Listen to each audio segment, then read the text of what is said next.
El congresista y expresidente del Consejo de Ministros César Villanueva recibe a Perú 21 en el Congreso de la República para conversar sobre la orden de detención preliminar a Pedro Pablo Kuczynski y otros temas de coyuntura. Congresista, muy buenos días. Buen día, un gusto.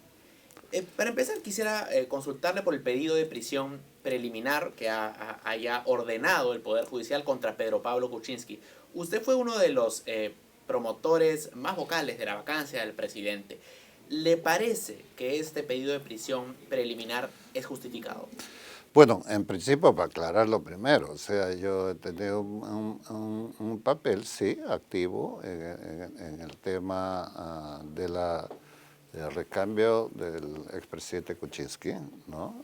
A quien apoyé en dos oportunidades, pero que tomé la decisión en el sentido de las acciones que se habían dado en los últimos tramos de su gobierno.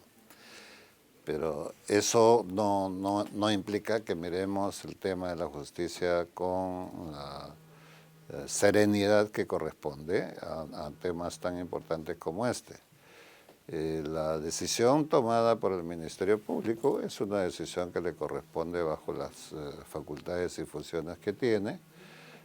Habrá motivos que no conocemos, pero sin embargo lo que conocemos sí, externamente, es que durante todo este proceso el presidente Kuczynski ha estado siempre con la disposición de colaboración, ¿no?, en aquellos requerimientos que ha tenido de parte del Ministerio Público, y nos sorprende una medida de esta naturaleza.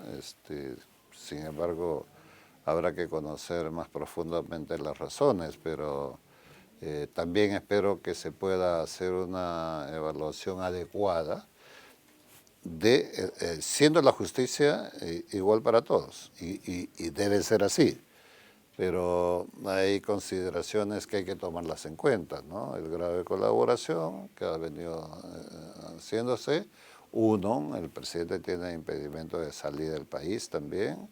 Y tres, el tema de la salud, ¿no?, y la edad que tiene el presidente. Una prisión preventiva, que es lo que suele venir después de una detención preliminar, se justifica precisamente cuando hay riesgo de fuga o riesgo de que la acción probatoria sea afectada. ¿Cree usted que existen estos dos peligros en el caso del presidente Kuczynski? Así es, por eso son este tipo de medidas, ¿no? Pero como le digo, de acuerdo a la información pública, ¿no?, que es la que más conocemos todos, esa no se ha ido dando porque ha tenido las condiciones de impedimento de salida, tiene arraigo acá en Lima, ha estado asistiendo a las citaciones que ha tenido por el Ministerio Público. ¿Le parece desproporcionado, entonces? Me parece que hay algo que evaluar, ¿no? Quiero pasar al tema del conflicto minero en Las Bambas. El bloqueo de la carretera empezó cuando usted todavía estaba frente a la PCM, sí, y sin embargo no se vio una respuesta decidida del gobierno, y ahora el conflicto se ha vuelto más complejo. ¿No le corresponde hacer un mea culpa por no haber tomado acción a los inicios de este conflicto? A ver, yo el mea culpa siempre lo hago cuando tengo la convicción de que así es. En este caso particular, primero, es un tema que no deviene de hace 50 días, ¿no? Es un problema complejo que viene ya desde el año 2015. Y desde esos inicios se hicieron y se tomaron medidas que no eran las más precisas como para mantener una relación sólida con las comunidades de la empresa y el propio rol del Estado mismo.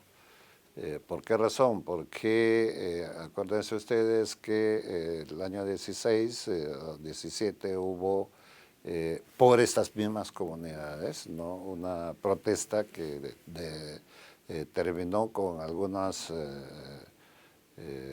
personas fallecidas, ¿no? Entonces, eso, más las acciones de incumplimiento que se tuvo en ese momento, obligaban a tomar las medidas con mucho cuidado, con mucha serenidad, para evitar un segundo conflicto con los agravantes de afectación de la salud de la vida de las personas.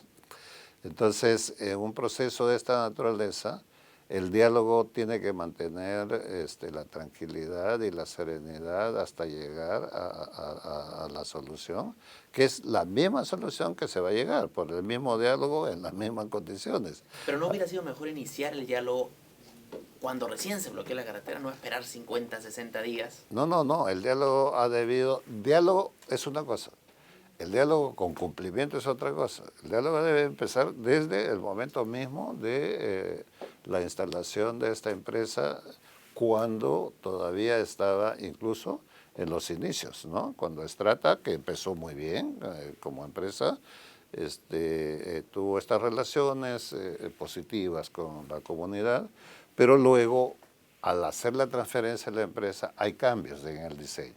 Esos cambios ustedes lo conocen, ¿no es cierto? Había un mineroducto que se cambia por el tema de la carretera. El tema de la carretera no se hace en la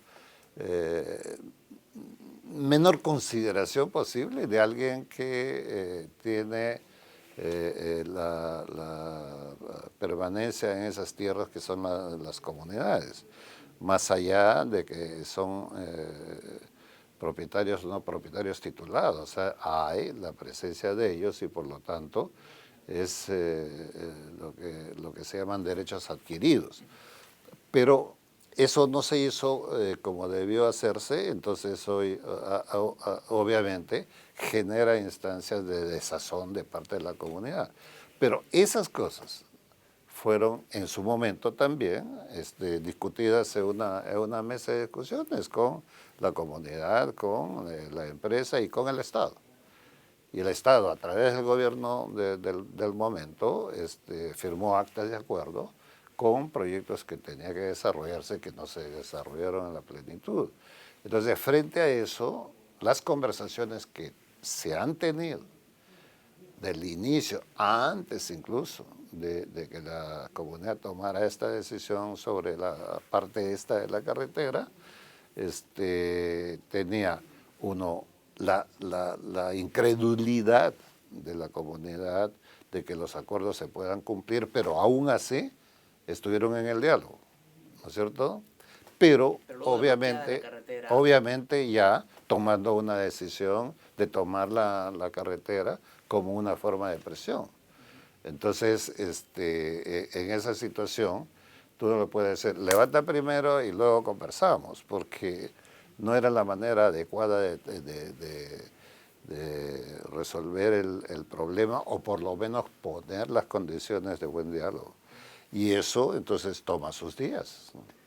La carretera ha sido bloqueada hasta el próximo diálogo, ha sido desbloqueada hasta el próximo diálogo, que es el día jueves. ¿Usted es optimista de que se pueda alcanzar un acuerdo siempre esta semana? Siempre he tenido la posición optimista y siempre he pedido desde el gobierno o desde cualquier instancia que la herramienta fundamental para resolver problemas es el diálogo y no la fuerza.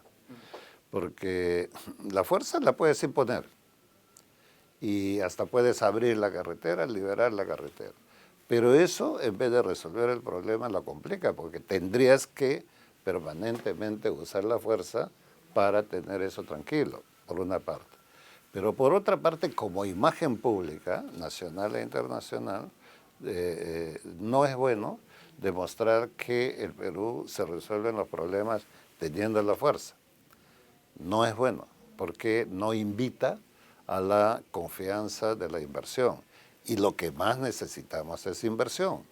Y tu pregunta es buena, porque el tema de la minería no es solamente el tema de Fuerabamba, el tema de las bambas, es el conjunto de las minas, que tienen los mismos problemas socioambientales, tienen los mismos conflictos, con características diferentes en uno y otro sitio. ¿Por qué tú no puedes resolver tan rápidamente como tú quisieras? Porque todos los acuerdos que tomas en una discusión, en un debate con la comunidad y los acuerdos que puedes llegar no son vinculantes al presupuesto. son acuerdos que si requieren presupuesto, tú vas a tener que hacer otra gestión para que esos acuerdos traducidos en presupuestos se puedan aprobar dentro del presupuesto regular del Estado. Y si no hay ese presupuesto regular del Estado, tienes que generar una condición legal, de compromiso legal, de utilizar algún otro fondo de contingencia para cubrir eso. Eso es lo que no hay. Entonces, mientras eso no hay, obviamente la credibilidad siempre va a estar en duda. Entonces, en este caso concreto, se ha avanzado bien en las conversaciones. El hecho mismo de que esta comunidad esté 20, 30 o 40, como dice, 50 días discutiendo el tema, hay la voluntad de resolver. Pero ese tema de resolver puede a nosotros parecernos de distintas maneras, porque en un inicio no era propiamente la carretera, era un tema de compensación entre la empresa y la comunidad. Después, entre la carretera por el hecho de ser un instrumento de presión y que obviamente es un instrumento público la carretera. Pero allí tú tienes que asumir con humildad que tú no cumpliste tampoco en el pasado y en esta oportunidad tú no puedes decir esto es un tema bilateral, comunidad-empresa. Es un conjunto donde el Estado tiene que entrar para buscar, ¿no es cierto?, tres columnas, la comunidad, la empresa y el Estado, poniéndose de acuerdo en una inversión que conviene a todos. A la empresa porque le interesa, obviamente, como tal, al Estado porque nos interesa tener los ingresos que requerimos de la minería o de cualquier otro proyecto de extracción, y la comunidad, ¿no? Quiero pasar a preguntarle sobre su relación con el Ejecutivo. Usted ha dejado de ser el presidente del Consejo de Ministros, pero ¿podría decir que va a seguir siendo un aliado del presidente Vizcarra desde el Congreso? Yo he señalado que sí, o sea, yo he señalado que la relación no es tanto ni siquiera individual Vizcarra-Villanueva, es una relación en la que compartimos juntos un plan de desarrollo de 5 puntos que está vigente y que sigue vigente, ¿no? El mismo ministro del Solar en la ocasión en que vino al Congreso lo reiteró, ¿no?, como los 5 puntos básicos, y eso es lo que hay que seguir. Ahora, las estrategias y las prioridades pueden cambiar. Por ejemplo, ya está encaminado fuertemente el tema de la lucha anticorrupción, de la lucha que hay que hacer frontalmente a la corrupción en todos los niveles, pero eso ya tiene los canales respectivos, ¿no es cierto? Ministerios Públicos, Procuradurías, Poder Judicial, eso tiene que marchar. Lo otro es el cambio de la reforma política, que todavía eso está en curso, eso está en el inicio y que debe ser otro elemento de alta prioridad del gobierno y del Congreso y del país, porque si nosotros no reformamos políticamente el país, vamos a seguir como estamos todavía, no hemos salido de la crisis política que existe. Y si nosotros no tenemos un equilibrio de estabilidad política en el país, cualquier reforma, por buena que sea, tiene problemas de avanzar, ¿no? ¿Usted considera que su sucesor, el premier Salvador del Solar, está a la altura del reto que se le presenta? Yo pienso que sí. El ministro Solar es una persona inteligente, ha tenido una experiencia ministerial con lo de cultura. Creo que eso le da un vuelo más o menos de conocer de políticas públicas y yo espero que tenga éxito. Y ese éxito va a ser un buen primer paso que se pueda resolver este tema de las bambas o darle la continuidad, la solución que ya se venía prontamente y luego trabajar las prioridades que hay en el tema de la economía, en el tema de la salud, de la educación y fundamentalmente en la reconstrucción. ¿Le interesa la presidencia del Congreso? No he pensado en eso. Simplemente estoy trabajando ahorita en perfilar las propuestas de ley Primero sobre la reforma política, que sí es un elemento que nos interesa mucho, además como bancada de Alianza para el Progreso.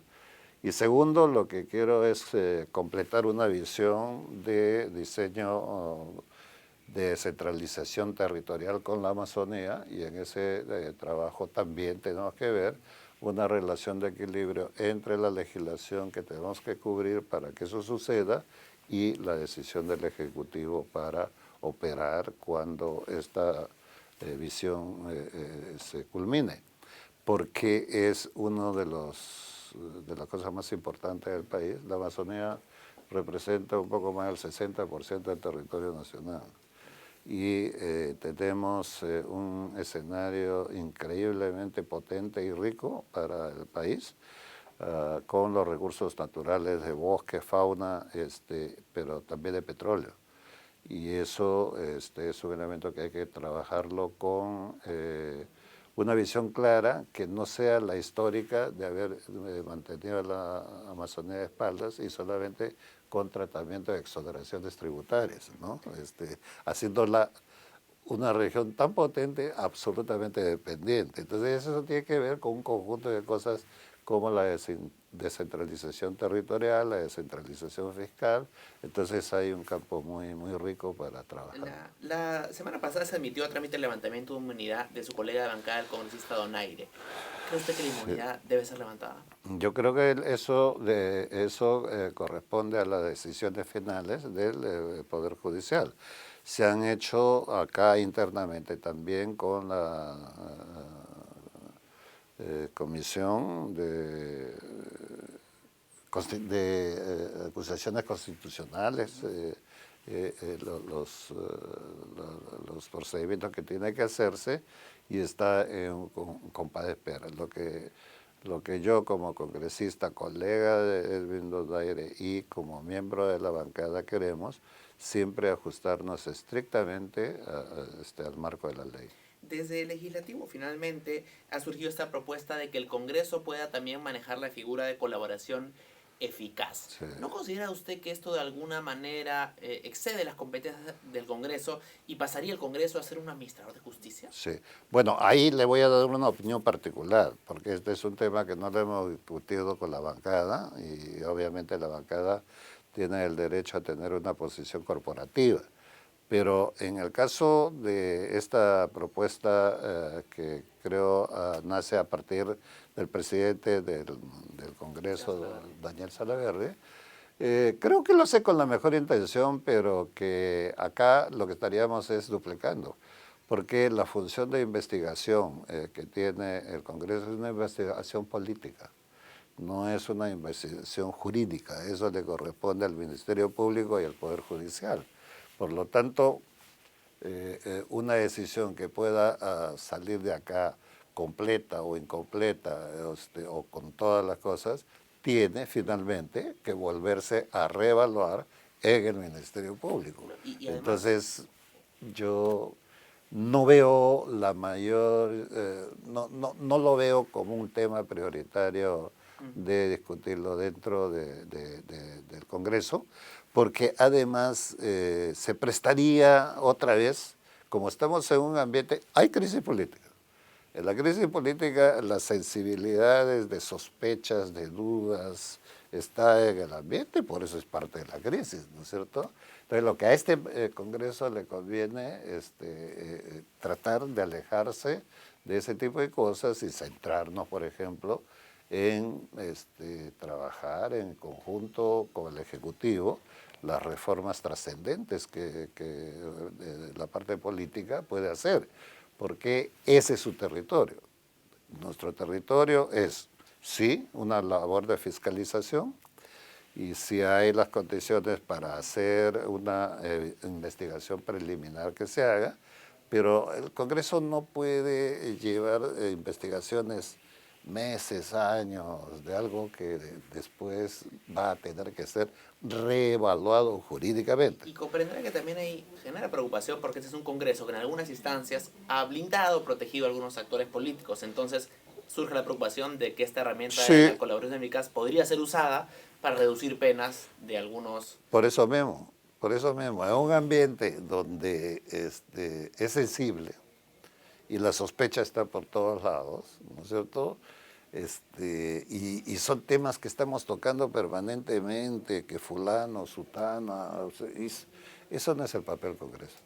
El papel del Congreso es fundamentalmente en aprobar pocas leyes, ni siquiera un montón, pocas leyes, pero que trasciendan, ¿no?, a la historia y el cambio del país. Entonces, por ejemplo, el tema es bien interesante y podemos conversar en otro momento más ampliamente.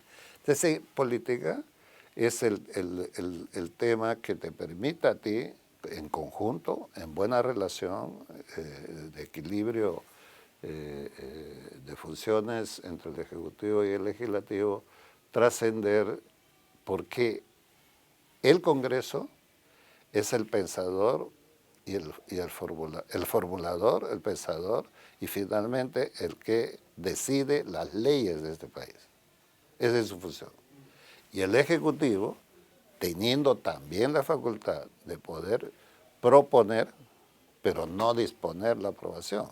Entonces necesita de un Congreso que esté pensando seriamente en eso, mucho más que en confrontaciones. O sea, ¿vamos confrontando la necesidad de cambiar este país? Sí, vamos haciéndolo. Entonces, para eso necesita reformas trascendentes, como una reestructuración del Congreso, ¿no es cierto?, que puede ser a través de la bicameralidad o de recomponer la unicameralidad, en fin, saber decir, esto no está funcionando bien, tengo que hacer funcionarlo mejor, ¿no es cierto?, pero ir a la cancha donde nos corresponde. No por otra razón es que nació el referéndum. El referéndum no nace pues porque le dio la gana al presidente Vizcarra o al Ejecutivo, yo estaba en ese momento allí. Nace porque es una herramienta fundamental, poco usada, inusual, ¿no? Cuasi desconocida, excepto por algunos cambios que se hizo con el caso de Fonavi, por ejemplo, pero no de hechos constitucionales. Y en este caso la reforma en la justicia, ¿no es cierto? El tema en la bicameralidad eran elementos trascendentes como para discutirlas. Pero lo hemos discutido en este Congreso y no hemos avanzado hasta el filo de la medianoche donde iba a terminar los plazos para hacer. Entonces tú tienes esta herramienta. Pero mira lo interesante. Por eso es que el rol del Congreso está más allá de las pequeñas circunstancias de sospechas que efectivamente puede haber razón en que dice Otorongo no come Otorongo. Esas cosas deben quedar al margen en la medida que el Congreso eleve su nivel, ¿no es cierto?, de ver 3 o 4 leyes trascendentes en la cual ocupa su tiempo. Quiero preguntarle sobre la reforma política que ha comentado. En el referéndum hubo una respuesta inequívoca en contra de la bicameralidad y sin embargo quizá la propuesta más significativa de la Comisión de Reforma Política está en la reinstauración de la bicameralidad. ¿No cree que esto sería de alguna manera ignorar la voz popular? Sí, tú tienes 2 lecturas y las 2 lecturas son válidas, bien interesantes para el debate, porque el rechazo a la bicameralidad es el rechazo a una ley desnaturalizada donde obviamente la propuesta establecía un desequilibrio entre el Ejecutivo y el Legislativo y eso no es lo correcto. Lo correcto es que se pongan las leyes que permitan un equilibrio sólido, correcto, respetuoso de los 2 grandes poderes del Estado, como es el Ejecutivo y el Legislativo, y entrando el Poder Judicial para poder garantizar la aplicación de las leyes. Pero en este caso, la misma lectura de la constitucionalidad implicaba que eso no era el funcionamiento. Y por lo tanto tú tenías que rechazar esa propuesta, ¿no es cierto? ¿Una propuesta de bicameralidad distinta usted cree que sí podría, que no tenga estos cambios? En la medida que se pueda explicar a la población la razón, ¿no es cierto? Porque la razón, finalmente, esa modalidad la decidió la población. Y para otro recambio de eso, la misma población es la que tiene que decidir, porque una buena reforma de una estructura, como el caso del Congreso, o como el caso del poder o de la justicia en el país, no son reformas pues para el periodo temporal que tiene el Ejecutivo o el Congreso de turno, sino reformas que trasciendan los periodos. ¿Y cree usted que este Congreso, que usted sabe tiene un nivel de desprestigio alto, es el Congreso adecuado para llevar a cabo estas reformas políticas en los 2 años que quedan? Sí, yo pienso que ahí está siempre la gran desconfianza que hay, ¿no es cierto? Sin embargo, a pesar de eso, yo creo que en este Congreso hay el suficiente conocimiento y también las lecciones aprendidas de este proceso como para tentar algo que ahora es de alguna manera, si tú das una vuelta por todas las bancadas están en una opinión unánime de que hay que hacer algo con este Congreso. Y ese algo puede ser la bicameralidad, por ejemplo, ¿no? Entonces, es un elemento que podría hacerse una consulta con la población para determinar. Porque, a ver, la experiencia concreta, pragmática, hemos tenido cambios de alcaldes, cambios de gobernadores hace poco, ¿no? Ya no los mismos de antes o que se han reelegido, y el nivel de inversión pública a través de los gobiernos locales y el propio gobierno central ha bajado terriblemente. ¿Por qué? Porque la inexperiencia, ¿no es cierto?, va a tomar tiempo superarla para hacer esto y volver a recuperar el ritmo de una inversión pública. Lo mismo va a suceder sin duda alguna en un Congreso. En un Congreso también va a haber gente, jóvenes, espero yo, pero con la necesidad todavía de tomar un tiempo para insertarse en un complejo mundo de políticas públicas que son complejas en sí mismas. Acuérdate que el país ha sido durante décadas, no solamente este gobierno, una fábrica de leyes, ¿no? Pero que gran parte de ellas no podían aplicarse porque le faltó reglamento o porque no fueron las leyes que uno quiere. Por eso es que yo sigo tan positivo en que sí se puede recomponer este Congreso en los próximos 2 años y medio que le queda, sí concentra toda su energía en una visión de 4 o 5 leyes, no más, que le sirvan al Perú en una articulación firme con el Ejecutivo. Congresista, muchas gracias por su tiempo. No, a ti las gracias. Sigan atentos a la programación de Perú 21 Televisión. Buenas tardes.